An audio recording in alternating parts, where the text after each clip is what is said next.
Today I want to share with you how to make scones. This is a basic scone recipe that's very easy and delicious.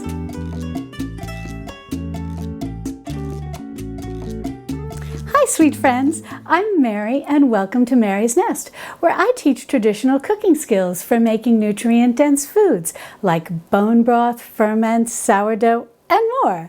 So if you enjoy learning about those things, consider subscribing to my channel. And don't forget to click on the little notification bell below. That'll let you know every time I upload a new video. Well, basic scones like this are really more of a treat than regular fare in our kitchen. And in future videos, I'm going to show you how to make scones using whole grain flour. But I wanted to share this basic recipe with you because the last time my husband and I and our son were in London, we visited the Imperial War Museum. And it's wonderful and just fascinating, and I highly recommend it whenever you're there. However, we decided to stay for lunch and we're in for a real treat. They have a cafeteria, but I use the word cafeteria very loosely because yes, you do go with a tray, but the food is so gourmet and so delicious. But what really just was out of this world were their scones. To be honest with you, they were the best scones that I ever had. And we piled them with clotted cream and jam and had such a good time enjoying them. And I really enjoy trying to recreate that, or recreate those scones here in my own kitchen here in the United States. And thanks to some of my lovely British friends from, as we like to say, across the pond, they have been very kind to kind of help me walk through how to make a basic scone. Well, let's go over all the ingredients that we're going to need to make these scones. But don't worry, you don't need to write anything down. If you open the description that's underneath this video, and you can open that description by either clicking the word show more or the title, or sometimes there's an arrow to the right of the title, and that'll open up the description. It really seems to depend what type of device you're watching the video on. But in that description, you'll see the words recipe with a link. And if you click on that, that'll take you over to my website, marysnest.com, where you can read the recipe and the instructions online, or you can print it out. Now I'm going to make a lot of scones. This will probably make about 18 or so scones. But in the written recipe, I will show the amounts for making less scones. Now what I've got here are 8 cups of self-rising flour. Now don't worry if you can't find self-rising flour. In the United States, self-rising flour is generally easier to find in the southern states. But in the recipe, I will show you how to make your own homemade self-rising flour. It's just a mixture of all-purpose flour, baking powder, and salt. And I'll give you all the proper ratios for mixing that up. Now to our self-rising flour, we're still going to add more baking powder. We're going to add a tablespoon of baking powder. And even though, yes, the self-rising flour also has salt in it, we're going to need just a little more salt. And I'm just going to add a half a teaspoon of salt. And that's just a plain, mine is a fine ground sea salt, but any salt you have will work. Then we're just going to give this a really good mix around to make sure we get that salt and that baking powder well incorporated into our flour. And if you decide to make a large amount of scones like I'm making here, but you worry that you may not have them all eaten the day they're made, because that's usually when they're best, don't worry, you can freeze these and they defrost beautifully and are almost as good as the day you bake them. Next, you're going to need 1 cup of butter. And I've just got it cubed here, and you want it to be softened at room temperature.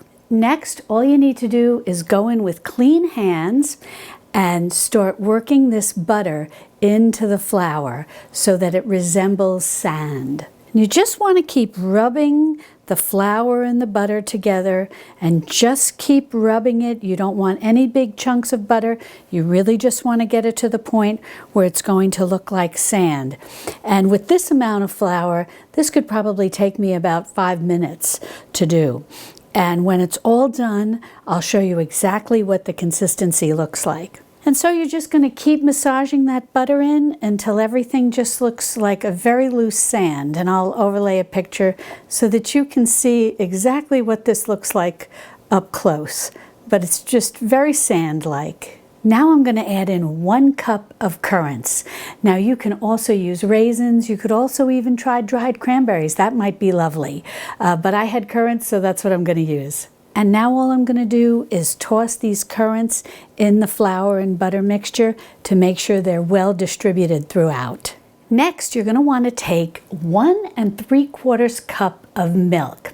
And to that, we're going to add 1 cup of sugar. And I know that seems like a lot of sugar, but I do have 8 cups of flour here. But you can certainly decrease the sugar. There's a lot of flexibility there. Even if you decrease the recipe, say you were doing 4 cups of flour, which would mean a 1/2 cup of sugar, you can even bring that down to a 1/4 cup of sugar.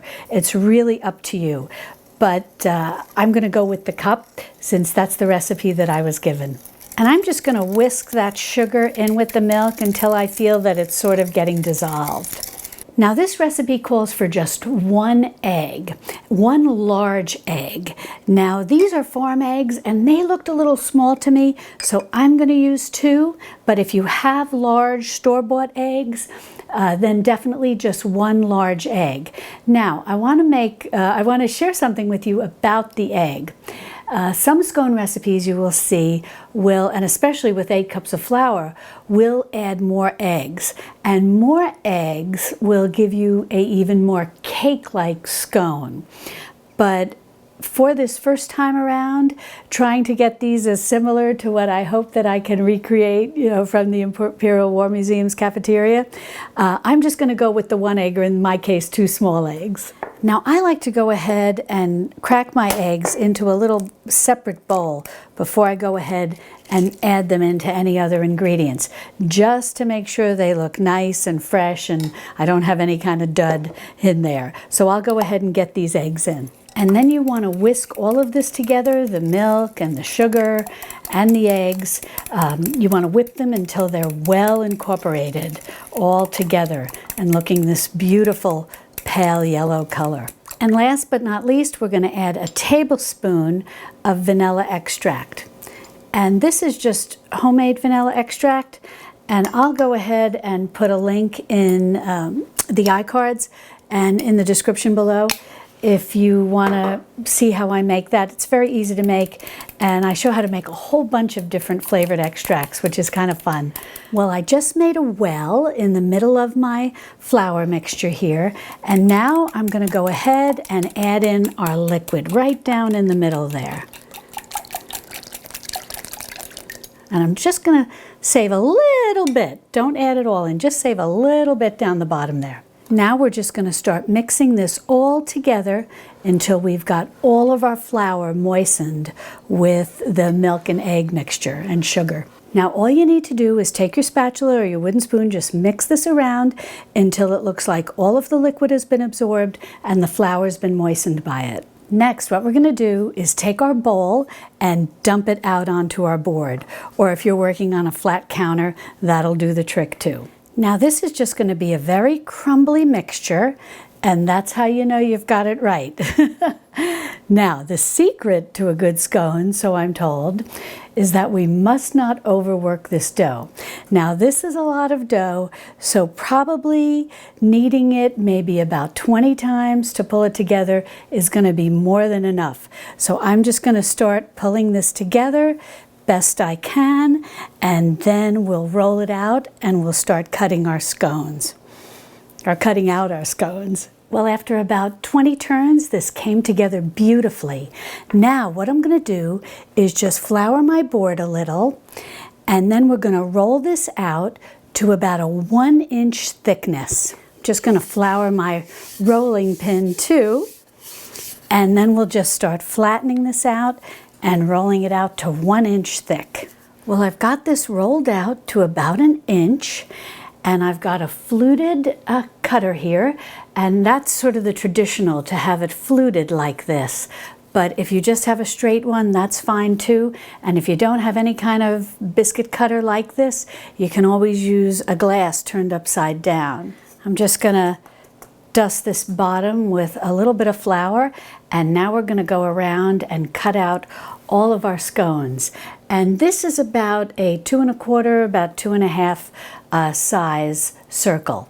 And I'm just going to start from the outside here and work my way all around. And I'm going to go ahead and just place this down on a parchment-lined baking sheet. And if you don't have parchment paper, no problem, just grease your baking sheet. Now I'm going to go and take a little pastry brush and brush the tops of all of these scones with this wonderful milky, sugary egg mixture. Now I'm going to put these into a 350-degree Fahrenheit oven that I've preheated. They're going to go on the middle rack. I'm going to bake them for about 7 or 8 minutes, check on them, turn the pan around so that everything browns evenly, and then let them go for another 7 or 8 minutes. Now I'm going to go ahead and cut out the rest of these, and then what the scraps that are left over, I'll reshape and continue cutting those out again. And then with the little last bit of dough that you have, you can kind of just work it in backwards to your biscuit cutter to give it the same shape as the rest of them.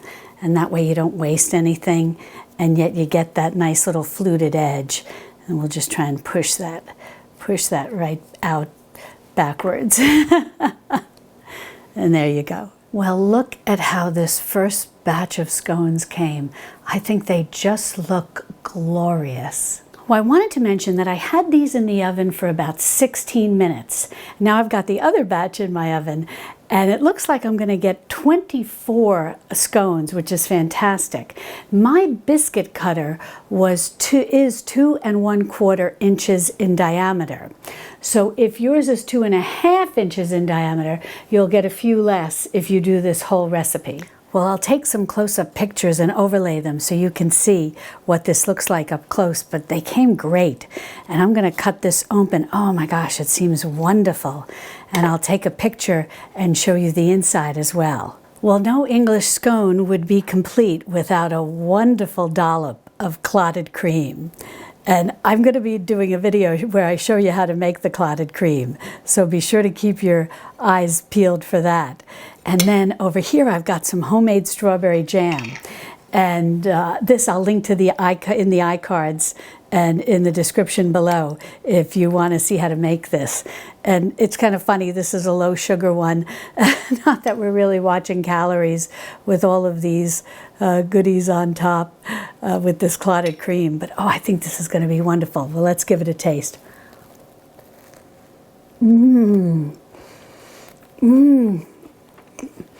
Oh, it's so delicious.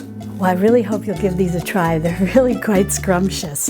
And if you'd like some more ideas for home-baked goods, be sure to click on this video over here, and I'll see you over there in my Texas Hill Country Kitchen. Love and God bless.